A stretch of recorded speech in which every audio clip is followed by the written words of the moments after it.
Hi all. இன்னைக்கு நம்ம பார்க்க போறது Brinjal rice அத Vangibathனு சொல்லுவாங்க நிறைய பேர். ஒரு லஞ்ச் பாக்ஸ் ரெசிபி தாங்க பார்க்க போறோம். வாங்க அதை எப்படி செய்யறதுன்னு பார்க்கலாம்.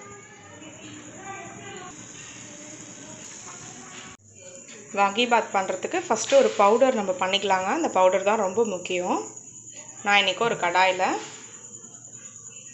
எண்ணெய்லாம் போட வேணாம், ஜஸ்ட் வெறும் கடாயில ஹீட் ஆனதுக்கு அப்புறம் 2 ஸ்பூன் கடலைப்பருப்பு 2 ஸ்பூன் உளுத்தம்பருப்பு ஆட் பண்ணிக்கிறேன்.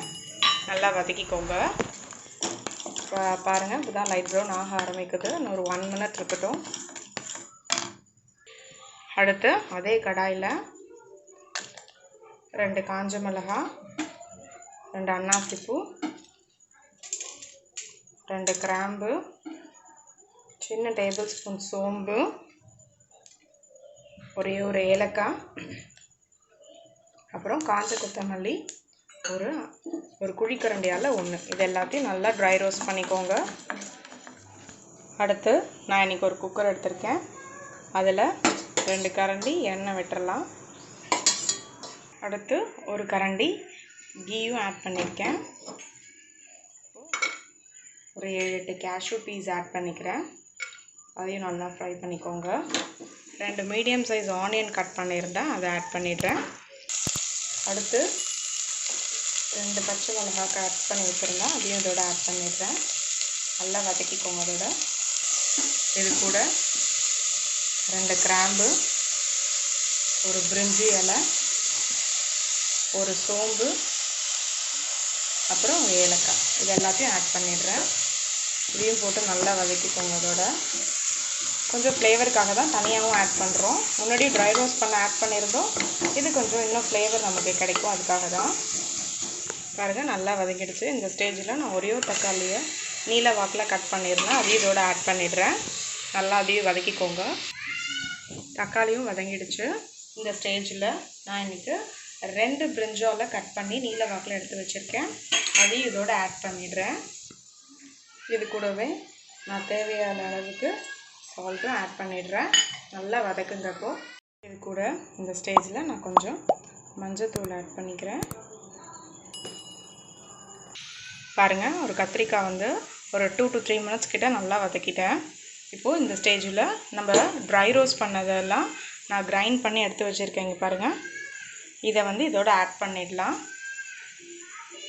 போட்டு இது ஒரு ஜஸ்ட் 2 மினிட்ஸ் கிட்ட நல்லா பிரட்டி விடுங்க. பாருங்கள், நல்லா ட்ரை ரோஸ்ட் பண்ணதை இதோட ஆட் பண்ணி நல்லா கலந்து விட்டுட்டேன். நான் இன்றைக்கி 1 டம்ளர் நார்மல் ரைஸ் தான் ஊற வச்சுருக்கேன், பச்சரிசி. நீங்கள் பாஸ்மதி ரைஸ்லேயும் செய்யலாம். நான் என்கிட்ட இல்லை, அதனால் இந்த நார்மல் ரைஸில் பண்ணேன். 1:2 ரேஷியோ படி தண்ணி ஊற்றிட்டு நல்லா கொதி வரட்டும். நான் அப்புறம் காமிக்கிறேன். பாருங்கள் ஃப்ரெண்ட்ஸ், இது வறுத்த கடலை. இதில் ஒரு 2 ஸ்பூன் எடுத்திருக்கேன். இந்த 2 ஸ்பூனை ஜஸ்ட்டு நான் மிக்சியில் ஒரு ஓட்டை ஓட்டிக்கிறேன். நான் எல்லாத்தையும் யூஸ் பண்ணிடல மசாலா. 1 ஸ்பூன் பாக்கி வச்சுருக்கேன். இங்கே பாருங்கள், இந்த பொடியோடு கிரைண்ட் பண்ணி கடைசியில் ஆட் பண்ணோன்னா நமக்கு ஃப்ளேவர் நல்லா கிடைக்கும். நம்ம அந்த மசாலா 1 ஸ்பூனும் கடலை ஒரு 2 ஸ்பூனும் போட்டு கடைசியில் ஒரு 1-2 அடிச்சுக்கிறேன் குறைன்னு. இப்போ நான் பாருங்கள் 1-2 குறைன்னு அரைச்சிருக்கேன்.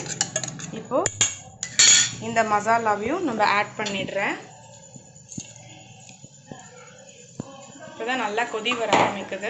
இதோட போட்டு நல்லா மிக்ஸ் பண்ணி விடுங்க. பாருங்கள், நல்லா கொதி வர ஆரம்பிக்குது.